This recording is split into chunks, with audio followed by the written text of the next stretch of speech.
आज की वीडियो एक स्टूडेंट की रिक्वेस्ट पर है। बहुत सारे स्टूडेंट्स ने कमेंट किया था कि ई सर्विसेज और उसके टाइप्स को सिंपल लैंग्वेज में एक्सप्लेन कीजिए। अगर आप क्लास 11th इकोनॉमिक्स के स्टूडेंट्स हैं या अपने एग्जाम्स की प्रिपरेशन कर रहे हैं तो ये वीडियो आपके लिए बहुत हेल्पफुल होने वाला है।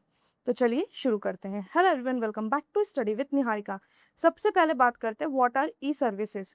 सबसे पहले समझते हैं कि ई सर्विसेज क्या होती हैं। ई का मतलब होता है इलेक्ट्रॉनिक।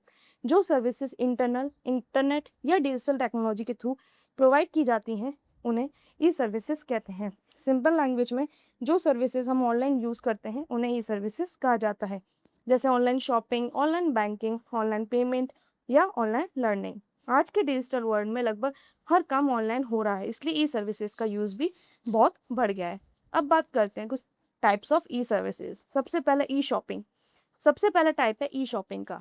ई शॉपिंग का मतलब है इंटरनेट के थ्रू ऑनलाइन प्रोडक्ट्स या सर्विसेज खरीदना। इसमें कस्टमर घर बैठे ऑर्डर प्लेस करता है और प्रोडक्ट होम डिलीवरी के थ्रू मिल जाता है। For an example Amazon, Flipkart, Myntra. अब बात करते हैं सेकंड, ई जॉब। ई जॉब का मतलब है इंटरनेट के थ्रू जॉब सर्च करना और ऑनलाइन अप्लाई करना। आजकल कंपनीज रिक्रूटमेंट और इंटरव्यू भी ऑनलाइन कंडक्ट करती हैं। For an example LinkedIn, naukri.com and Indeed. Third, e learning. अब बात करते हैं ई लर्निंग की। ई लर्निंग का मतलब है इंटरनेट के थ्रू पढ़ाई करना। स्टूडेंट्स ऑनलाइन क्लास अटेंड करते हैं, रिकॉर्डेड लेक्चर्स देखते हैं और स्टडी मटेरियल एक्सेस करते हैं। और हाँ, आप अभी जो मेरी यूट्यूब वीडियो देख रहे हैं ये भी ई लर्निंग का ही एग्जाम्पल है। For an example YouTube, Unacademy, Vedantu and etcetera. Fourth, e reservation. अगला टाइप है ई रिजर्वेशन। ई रिजर्वेशन का मतलब है इंटरनेट के थ्रू टिकट्स या सर्विसेज की बुकिंग करना। इससे टाइम बचता है और बुकिंग तुरंत कंफर्म हो जाती है।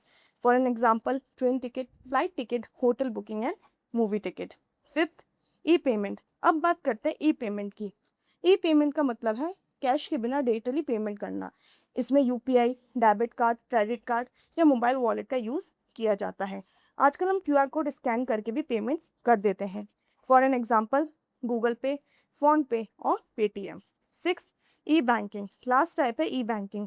ई बैंकिंग का मतलब है इंटरनेट के थ्रू बैंकिंग सर्विस का यूज़ करना बिना बैंक ब्रांच जाए। इससे money transfer, bank balance check, bill payment जैसे काम ऑनलाइन हो जाते हैं।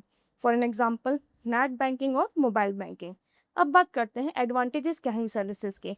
अब एग्जाम के पॉइंट ऑफ व्यू से एडवांसेस देख लेते हैं। सबसे पहले टाइम सेव होता है, घर बैठे सर्विस मिल जाती है, 24/7 अवेलेबल रहते हैं, फास्ट और कन्वीनियंट होती है एंड पेपरलेस ट्रांजेक्शन को प्रमोट करती है। डिसएडवांटेज क्या है ये सर्विस के? इंटरनेट कनेक्शन ज़रूरी होता है इसके लिए, साइबर फ्रॉड का रिस्क रहता है, टेक्निकल प्रॉब्लम्स आ सकती हैं, प्राइवेसी एंड सिक्योरिटी का कंसर्न होता है। चलिए एक बार जल्दी से रिवाइज कर लेते हैं। ई शॉपिंग, ऑनलाइन प्रोडक्ट्स खरीदना। ई जॉब, ऑनलाइन जॉब सर्च और एप्लीकेशन करना। ई लर्निंग, इंटरनेट के थ्रू पढ़ाई करना। ई रिजर्वेशन, ऑनलाइन टिकट या सर्विस बुकिंग।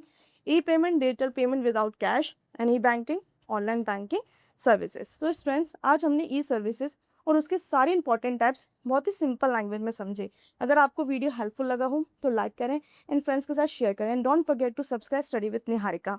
मिलते हैं नेक्स्ट वीडियो में। Till then keep learning, keep growing. Thank you.